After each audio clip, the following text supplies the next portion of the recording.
Magandang umaga po sa bawat isa. Okay po ba yung sound? Buksan po natin ang ating mga Biblia sa Efeso chapter 3. Efeso chapter 3, basahin na po natin yung verses 20 to 21.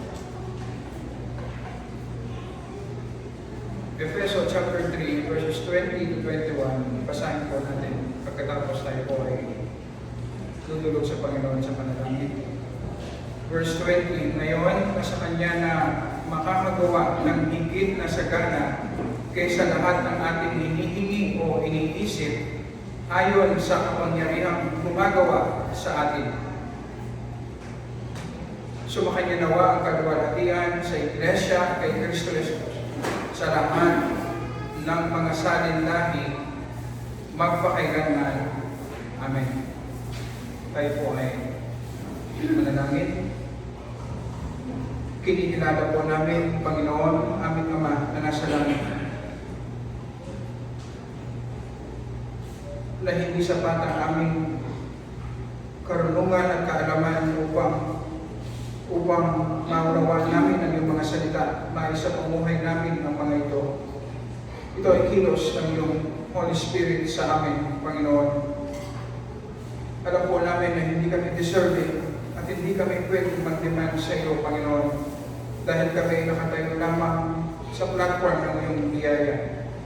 Ano man ang nararanasan namin pagpapala, Panginoon, dahil ito sa dugo ng aming Panginoong Yesus. At kami ngayon ay lumalapit, Panginoon, sa pamamagitan ng katwiran ng aming Panginoong Yesus, na sa aming pag-aaral ay kilusin mo po ang puso ng bawat isa sa amin. Sa aming pag-aaral ng iyong banal na salita, Panginoon, mangusap ka sa bawat isa sa amin. Ikaw na tunay na nakakaalam ng laman ng aming mga puso. Ikaw ang tunay na nakakaalam ng mga pinagdadaanan, struggles namin, Panginoon. Ikaw na tunay na nakakaalam, Panginoon, ng tunay namin kailangan. Maging gracious ka na i-grant mo ito, Panginoon. Ipalinaw mo ang iyong mga salita sa amin. Maging gracious at merciful ka, Panginoon, na iangat mo ang aming pananampalataya, Panginoon. Iparanas mo sa iyong iglesia, sa bawat isa sa amin, ang mataas na level ng pananampalataya, Panginoon. Ikaw lamang ang makakagawa nito sa pangalan po ng aming Panginoon Yesus. Amen.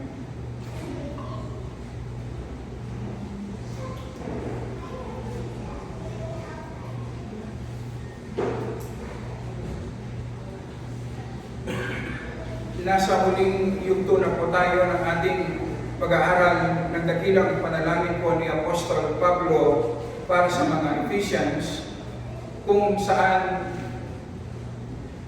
binibigyan niya ng mataas na papuri ang Panginoon sa kanyang kapangyarihan. Ito tinatawag na doxology. Si Ian Hamilton ang nagsabi, doxology is the first resting place of true theology. Where doxology is absent, true theology is hardly present. Sinasabi sa atin na ang normal at dapat na maging tugon natin sa mga katotohanan ng salita ng Panginoon ay ang mag-worship po ang ating mga puso. At ang ating pagsamba sa Panginoon, ito ang nagbabago, nagsishape sa atin, sa wangis ng ating Panginoong Yesus.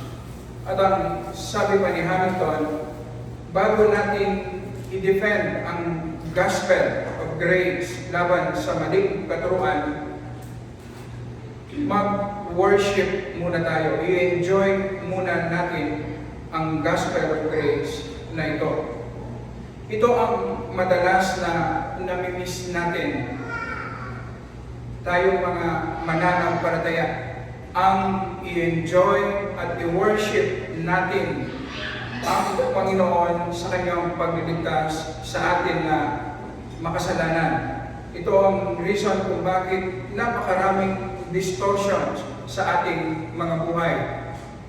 Ito ang reason kung bakit mabagal ang ating paglago sa pananampalataya.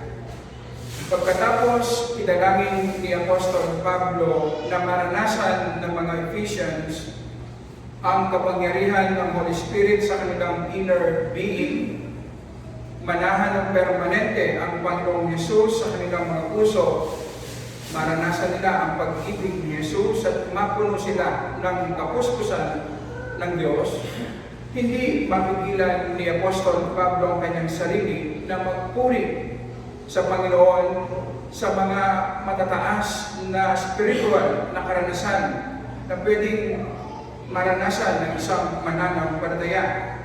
Mga pagpapala na nakalaan sa bawat isa sa atin na nakipag-isa sa ating Panginoong Yesus. Sa kung papaano po tayo tutugon sa panalangin ito ni Apostol Pablo, sinasabi sa atin ang tunay na spiritual na kalagayan natin. Kung naunawaan at nararanasan natin ang mga spiritual blessings na idinadalangin ni Apostol Pablo para sa mga Ephesians, kamukha ni Apostol Pablo, hindi natin mapipigilan ang ating sarili na magbigay ng mataas na papuri sa Panginoon sa kanyang kapangyarihan na nakakaranas tayo ng ganitong mga pagpapala. Sa kabila ng ating pagiging makasalanan at undeserving, ay hindi lang tayo niligtas ng Panginoon sa impyerno, kundi pinaparanas niya sa atin ang mataas na level ng pagpapala, ang mapuno tayo ng kapuspusan ng Diyos. Ang natural na natugon natin sa mga blessings na nakalaan sa atin ay pagbigay ng papuri sa Panginoon sa kanyang saganang biyaya at kapangyarihan para sa atin. Sa kabilang banda naman, marami sa mga mananampalataya foreign sa kanila ang ganitong spiritual experience. Kapag pinag-uusapan ng spiritual power sa kanilang inner being, maunawaan at maranasan ang pag-ibig ni Jesus, maranasan ang Christ likeness, foreign ang ganitong klaseng experience. Masyadong mababaw, skin deep ang kanilang karanasan bilang mga Kristiyano. Si John MacArthur ang nagsabi, sa kaisipan ng maraming Kristiyano, walang question pagdating sa katangian ng Diyos na siya ay makapangyarihan, na walang limit sa pwedeng gawin ng Panginoon sa ating mga buhay. Pero ang sabi niya, kakaunti lamang sa mga mananampalataya ang na-enjoy ang pribilehyo na makita sa kanilang buhay ang kapangyarihan ng Panginoon. Kaya naman sa doxology ni Apostol Pablo, bilang isang pastor, ay ini-exhort niya tayo na magkaroon tayo ng fresh na kaalaman sa kapangyarihan ng Panginoon.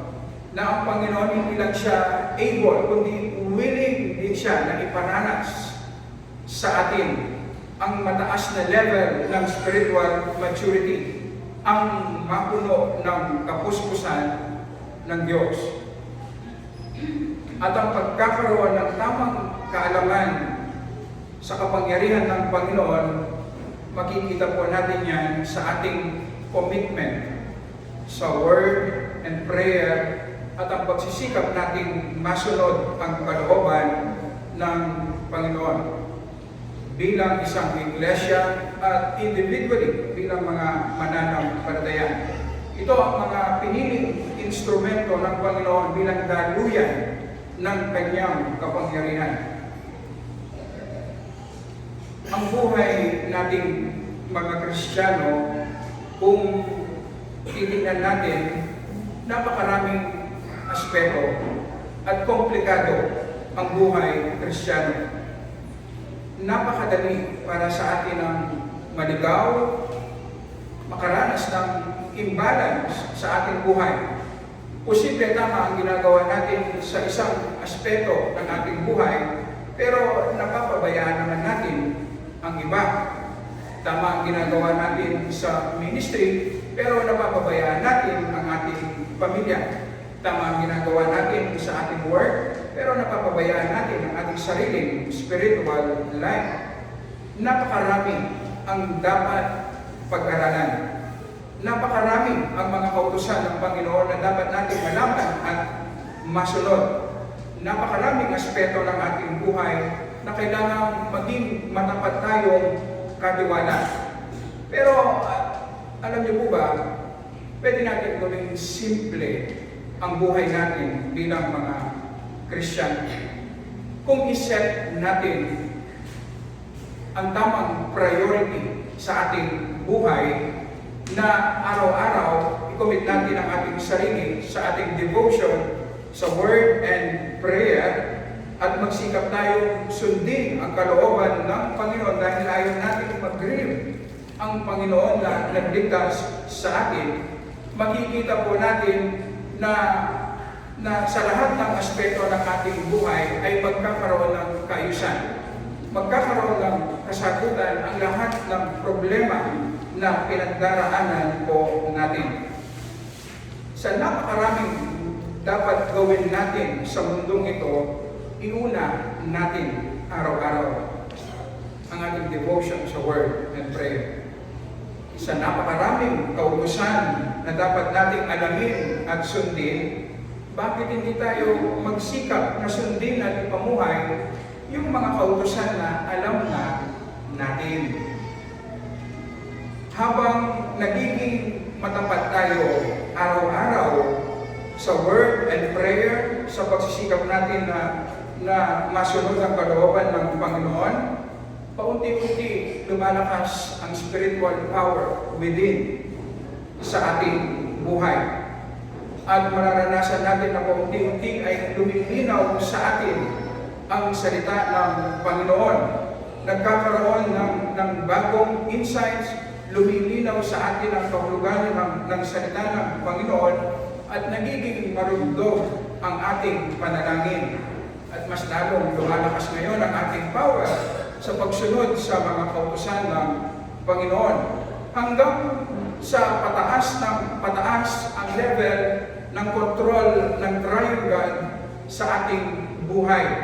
Palakas ng palakas ang ating spiritual power. At ang bunga nito ay magmamanifest sa ating buhay ang kapangyarihan ng Panginoong Hesus, na ibig sabihin ngayon, sa lahat ng aspeto ng ating buhay ay magmamanifest ang Panginoon. Masusunod natin ang kalooban ng Panginoon. Magkakaroon ng balance sa ating buhay. Magkakaroon ng power. Kailangan lang natin iset na tama ang ating priority. Sa kabilang banda, pabayaan natin ang ating devotion sa word and prayer. Maging pabaya tayo sa mga kautusan ng Panginoon. Magiging shallow ang ating spiritual life. Magiging mahina ang ating buhay, pananampalataya. Kaya lumalabas ang maraming distortions sa ating buhay.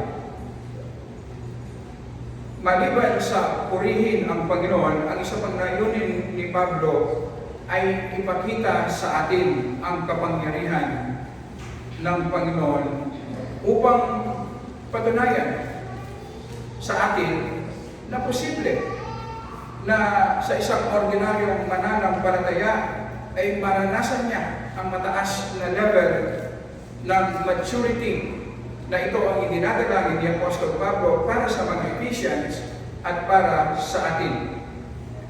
Last Sunday, nakita natin ang objective demonstration ng power ng Diyos. Nang gumamit ng maraming salita si Apostol Pablo, maraming superlatives, upang ipalinaw sa atin ang kapangyarihan ng Panginoon. Sa verse 20 ngayon, sa Kanya na makakagawa ng higit na sagana kaysa lahat ng ating hinihingi o iniisip. Na sinasabi sa atin, lahat ng nang hilingin natin sa Panginoon, gaano man kahirap o kaimposible sa atin bilang mga tao, ay posible sa Panginoon. Kaya niyang ibigay. Hindi tayo darating sa punto na meron tayong hihingin sa Panginoon na hindi niya kayang sagutin. Kung ano ang imposible sa ating mga tao, posible sa Diyos. Pangalawa naman, ipapakita ni Apostol Pablo ang kapangyarihan ng Panginoon sa ating experience.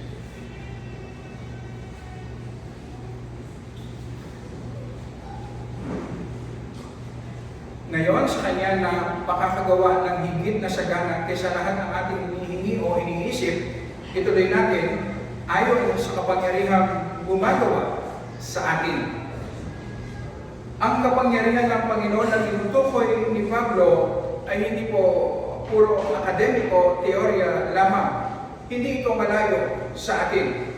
Ito ay naranasan na natin. Umaapela si Apostol Pablo sa ating experience kung paano tayo unang nanampalataya kay Jesus para sa ating kaligtasan upang i-prove na ang sinasabi niyang kapangyarihan ay kumikilos na sa ating mga buhay. Naranasan na natin.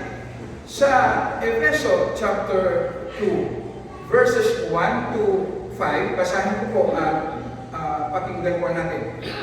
Kayo na ay mga patay sa inyong mga pagsalansang at mga kasalanan. Ito ang kalagayan natin bago tayo manampalataya kay Jesus. Na dati ninyong nilalakaran ayon sa lakad ng sanlibutan ito, ayon sa pinuno ng kapangyarihan ng himpapawid ng Espiritu na ngayon ay gumagawa sa mga anak ng pagsuway. Tayong lahat ay dating nabuhay sa gitna ng mga ito, sa mga pagnanasa ng laman na ating ginagawa ang mga nais ng laman at ng pag-iisip, at tayo nooy katutubong mga anak ng kapuotan gaya naman ng mga iba. Ngunit ang Diyos, palibhasa ay mayaman sa awa dahil sa kanyang malaking pag-ibig sa atin, maging noon tayo mga patay sa pamamagitan ng ating mga pagsuway, binuhay niya tayo kay Kristo sa pamamagitan ng biyaya, kayo ay naligtas. Sa isang taong patay sa kanyang kasalanan, ang ibig sabihin, slave siya ng kanyang kasalanan, slave ng makasalanang prinsipyo ng mundong ito, slave ni Satan, bilang tao po, imposible na lumapit ang isang tao sa Diyos sa pamamagitan ng pananampalataya para sa kanyang kaligtasan. Imposible para sa isang tao na manampalataya kay Kristo para sa kanyang kaligtasan.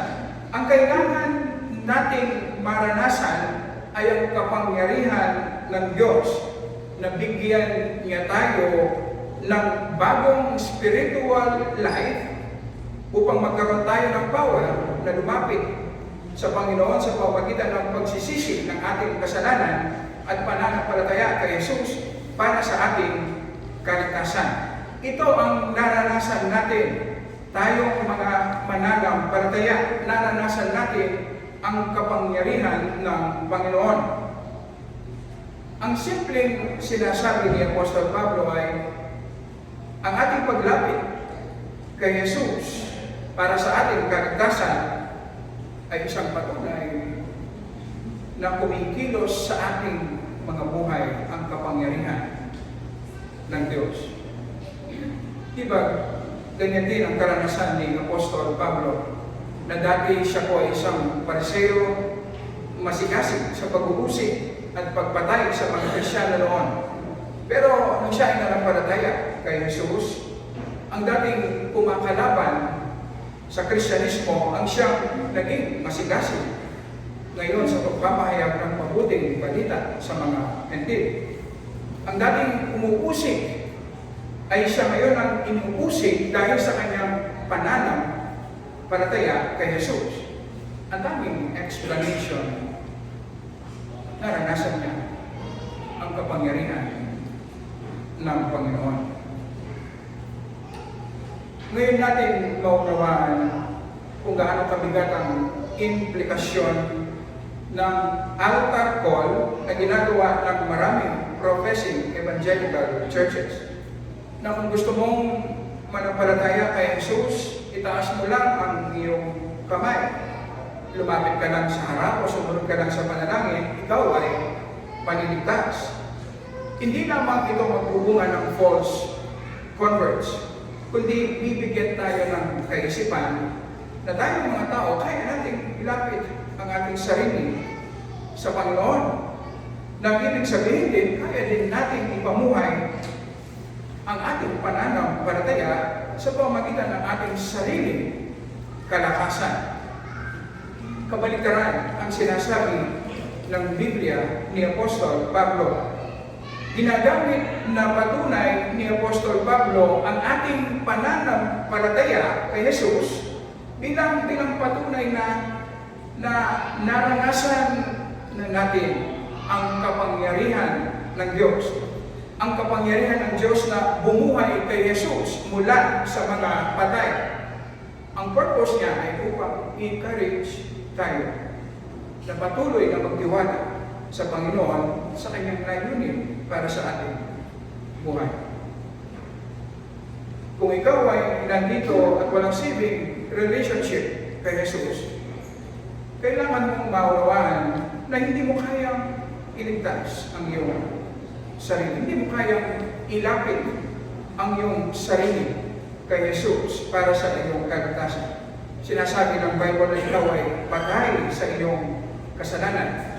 Slave ng mundong ito, slave ni Satan. Kaya wala kang interest kay Jesus. Nagsisimba ka pero ang isuko mo ng buong iyong buhay kay Jesus, hindi mo gusto ang ganun. Hindi mo kayang aminin na ikaw ay makasalanan, na hindi mo kayang iligtas ang iyong sarili, na ikaw ay mapunta sa kapahamakan. Ang tanging pag-asa mo ay buhayin kang muli ng Holy Spirit. Bigyan ka ng bagong spiritual life. At ito dapat ang araw-araw na dinadalangin mo sa Panginoon, na sa awa ng Panginoon ay bigyan ka niya ng bagong buhay. At sa araw-araw na dinadalangin mo ito, makikita mo ang iyong sarili na nananampalataya na kay Kristo para sa iyong kaligtasan. Sa atin na mananampalataya, ang mensahe po ni Apostol Pablo sa atin, kung naranasan natin ang kapangyarihan ng Panginoon sa pamamagitan ng pagbibigay niya sa atin ng bagong buhay, na binuhay tayo muli spiritually, kaya tayo nananampalataya kay Jesus para sa ating kaligtasan, ibig sabihin, madali na lang para sa Panginoon ang punuin niya ang ating buhay ng kanyang kapuspusan. Nagawin niya tayo kamukha ng ating Panginoong Yesus.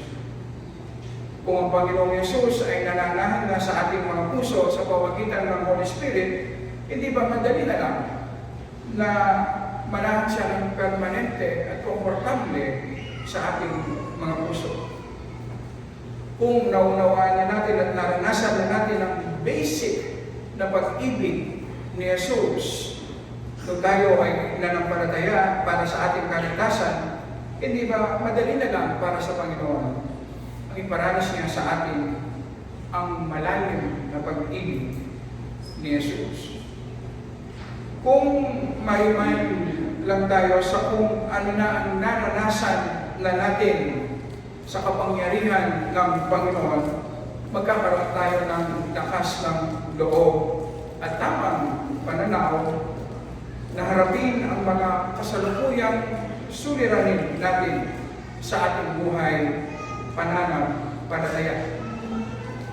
Ganito po kahalaga na ang isang Kristiyano ay lumalago sa tamang kaalaman sa salita ng Panginoon. Sa John chapter 15 verse 2, basahin po natin.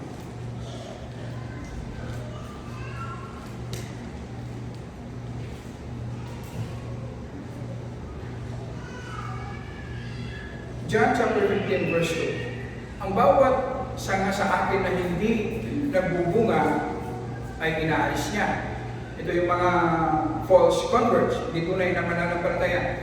At ang bawat sanga na nagbubunga ay nililinis niya, pinuprun niya upang lalong magbunga. Ang paglilinis o pagprun sa mga sanga na ay ginagawa ng Panginoon sa pamamagitan ng pagsubok o paghihirap. Kapag ang isang Kristiyano ay nakakaranas ng paghihirap o pagsubok, ang ibig sabihin, ginigising ng Panginoon ang mga passive graces sa kanyang buhay. Ini-exercise ng Panginoon ang mga spiritual graces upang mag-grow. Tinutulak tayong magdepende sa Panginoon sa panalangin. Tinutulak tayo na hanapin ang Panginoon sa kanyang salita. At natututunan natin, kapag tayo ay naghihirap, natututunan natin ang value ng obedience sa isang mananampalataya. Ang pagpapakita ng kapangyarihan ng Panginoon sa buhay nating mga mananampalataya, makikita natin yan sa kung papaano niya tayo binabago sa wanis ng ating Panginoong Yesus, na taliwas sa ating kaisipan na gusto nating makita ang kapangyarihan ng Panginoon sa kung papaano baguhin ng Panginoon ang ating sitwasyon. Kung papaano alisin niya ang ating problema. Hindi po ganyan magtrabaho ang Panginoon. Magkakaroon tayo ngayon ng tamang pananaw sa ating paghihirap sa kung paano po kumikilos ang Diyos upang ipakita niya, i-display niya ang kanyang power. Hindi inaalis ng Panginoon ang kahirapan ng buhay kasi gusto niya tayong turuan kung paano maging masaya sa Panginoon. Hindi inaalis ng Panginoon ang taong kinaiinisan natin kasi tinuturuan niya tayo maging patient. Hindi inaalis ng Panginoon ang maraming paghihirap sa ministry upang turuan tayo magdepende sa Kanya at hindi sa ating sarili. Hindi inaalis ng Panginoon ang maraming panganib na kasama sa ating paglilingkod upang turuan tayo kung paano maging matapang sa Panginoon. Hindi aalisin ng Panginoon ang ating mga kaaway. Tuturuan tayo kung paano mahalin ang ating kaaway. Makikita natin ang kapangyarihan ng Panginoon na sa mga situation na iniisip natin makakasira sa atin ay ginagamit ng Panginoon upang baguhin niya tayo. I-shape niya tayo sa wanis ng ating Panginoong Yesus. Bilang pagpapakita ng kapangyarihan ng Panginoon, pinapalago niya ang isang Kristiyano kahit sa gitna ng isang disyerto.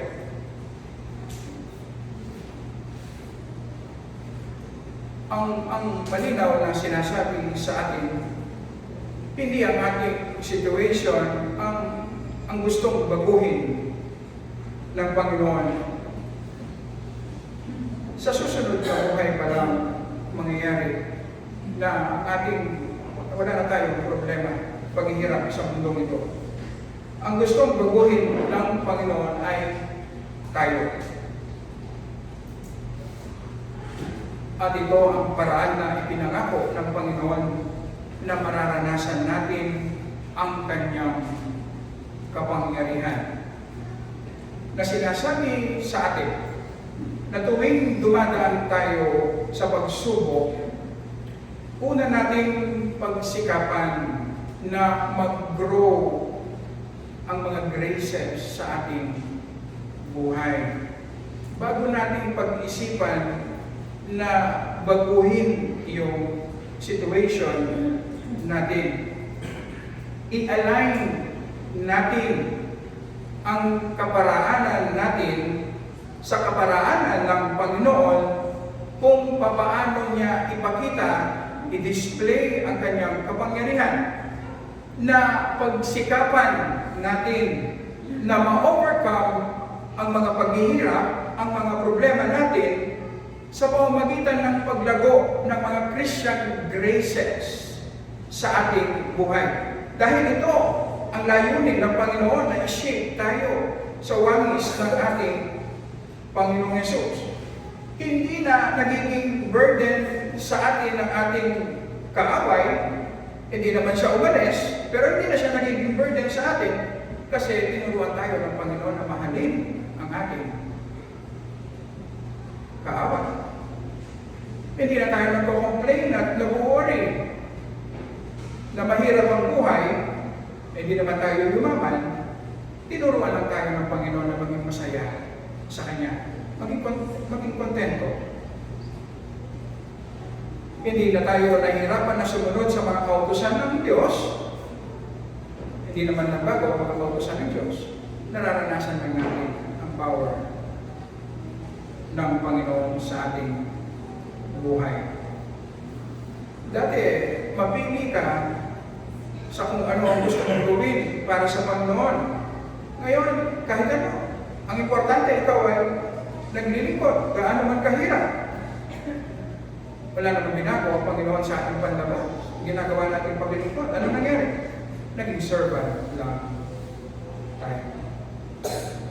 Ang ganitong kaisipan, kung magkaroon tayo ng tamang perspective, ma-align ang ating kaparaanan sa kaparaanan ng Panginoon, sa tuwing makakaranas tayo ng problema at paghihirap, palagi itutulak tayo sa salita ng Panginoon, sa ating devotion, sa word and prayer at obedience. Nakikita natin unang-una na hindi po ang problema sa panlabas yung main problem natin. Hindi ang ibang tao ang main problem natin. Ang una natin nakikita ay yung problema sa ating mga puso. Masyadong mahina ang mga graces, ang bunga ng banal na Espiritu sa atin. Kaya nahihirapan tayong i-overcome ang paghihirap o problema natin. Nakikita natin yung mga idols sa ating mga puso.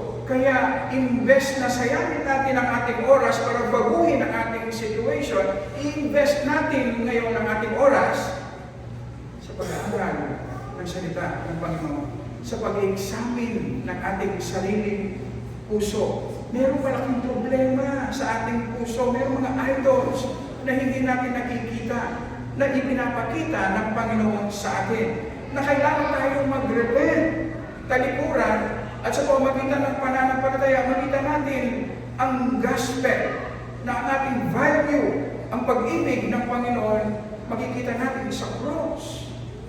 At hindi nakadepende sa ating situation. Magmamanifest ang power sa ating buhay. Kung hindi naman tumitigil ang mga paghihirap, ang mga pagsubok sa buhay natin, hindi po ba? Ang ibig sabihin, kapag tumutugon tayo ng tama sa bawat problema at pagsubok na kinakaharap natin, ang ibig sabihin sa bawat problema at pagsubok, mag-benefit tayo. Sa bawat problema at pagsubok, nag-grow tayo sa wangis ng ating Panginoong Yesus. Ano bang gawing masama sa atin, ang pwede lang maging bunga niya sa atin ay mag-grow tayo sa ating pananampalataya. Mas lalo tayong lalakas. Mas lalo natin mararamdaman at makikita ang power ng kapangyarihan ng Panginoon sa ating buhay. At ang problema ngayon, ma-overcome natin sa pamamagitan ng mga graces sa ating buhay.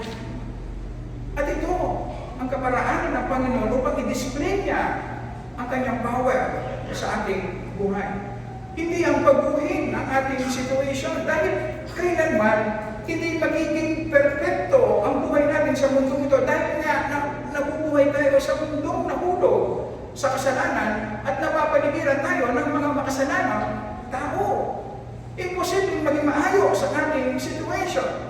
Ang daming paraan upang ma-overcome, magtagumpay tayo ay kung tayo ang baguhin ng Panginoon. At ito ang pinangako ng Panginoon sa atin. Hindi man baguhin ng Panginoon ang tao sa ating paligid kapag tayo ang kanyang ginagawa, ma-overcome natin ang paghihirap na yan. Ito ang kapangyarihan ng Panginoon sa buhay natin.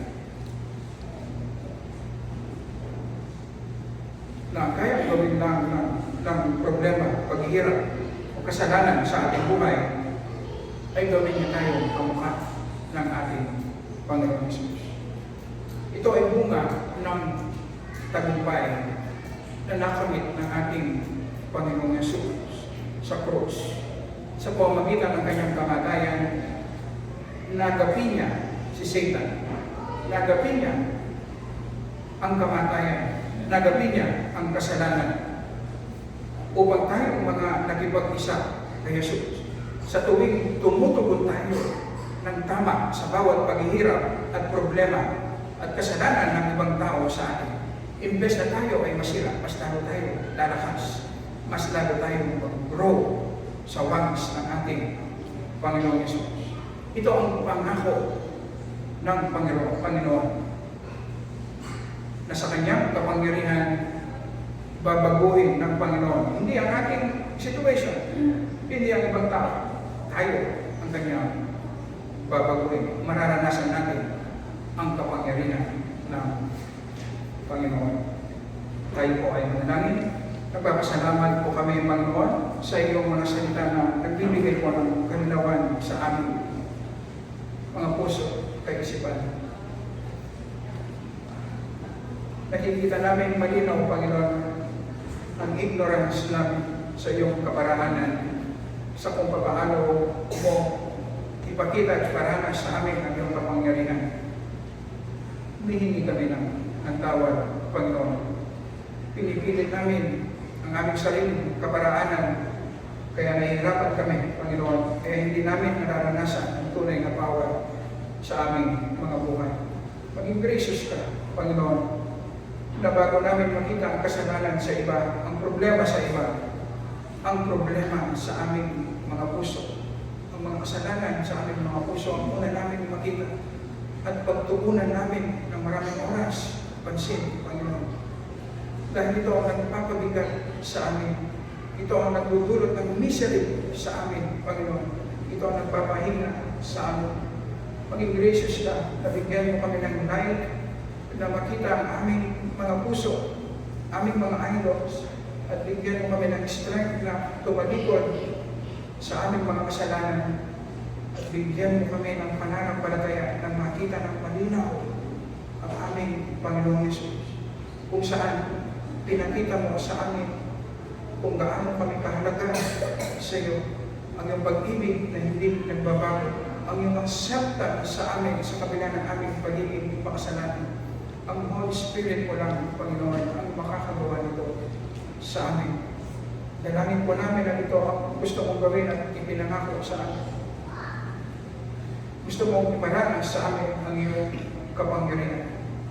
At salamat na babaguhin mo kami at mararanasan namin ang mataas na level ng spiritual maturity para sa glory ng iyong pangalan. Amen.